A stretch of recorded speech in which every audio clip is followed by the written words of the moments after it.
Welcome back. Well, it has been a pretty clear day across the viewing area. Visible satellite not showing any clouds except far to our south and to our east. Have a few high clouds that have tried to move up to the northwest, but they've been pretty much contained down there. That's as that cold front has passed off now in the Gulf of Mexico.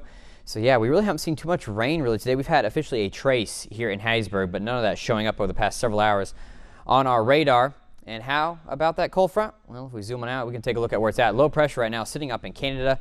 And that cold front is well up to our east, really just in the eastern seaboard, back down into the Gulf of Mexico. And so what we're watching for now is this high pressure that's building on in as we speak. Again, moving to the east, and that's going to help keep us relatively cool, near average for this time of year. What it's also going to do is, because this is a dry air mass that's sitting overhead, we are going to cool very, very efficiently tonight. So it is going to be just cold outside. Temperatures in the lower 40s.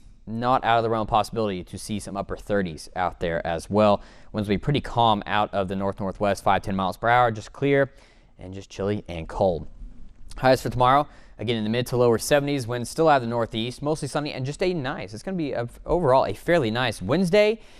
And there it is, that low pressure again. That's just kind of it's slowly weakening as it moves on up to north to the east. Again, not really impacting us. What we're seeing is all of that dry air over us right now. And then we're going to shift our focus to what's going to happen as we're going into your Friday, Saturday time frame. We're starting to see another pretty large, what we call jet streak, just an area of really just strong jet stream winds moving on into the Pacific Northwest. This is our next storm maker. What that's going to do, that jet stream is going to kind of do a little backwards S, really. We're going to have a low that's going to form, move on up into the Great Lakes, another cold front trailing alongside it.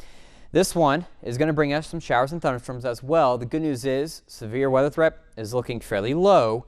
What we are watching out for, though, is the potential for some flash flooding. So just how much rain can we expect? Well, we'll put one of our models into motion and see going throughout the next several days, relatively clear. But then going into your weekend, yeah, we could pick up several inches of rain. Now the question is, how far to the southeast does this cold front get before that moisture gets up to it? These two have to be in sync right now. That's why I see a pretty strong gradient from nearly 2 inches to just an inch anywhere over the next, out to the west, just a few counties. So if the cold front's a little bit slower, moisture will have a little more time to return. We could experience maybe 2.5 inches of rain. So still up in the air right now. Models are still having actually a little bit of a difficult time along with this. We often hear the European model and then the American model. They are not in agreement at all right now, so we're going to have to watch out for that. Also, looking ahead to later on this month, temperatures looking to be maybe a little bit above average as we get to near Halloween, so it might be a little bit of a 180. So your forecast brought to you by Richard Schwartz and Associates. Here we go. Temperatures in the mid-70s for Wednesday and Thursday. There's those chances for showers and thunderstorms Friday on to your Saturday. Temperatures right near 70 degrees. And we're going to stay in the 70s as we go on throughout the rest of your weekend into early next week with those slight chances of rain.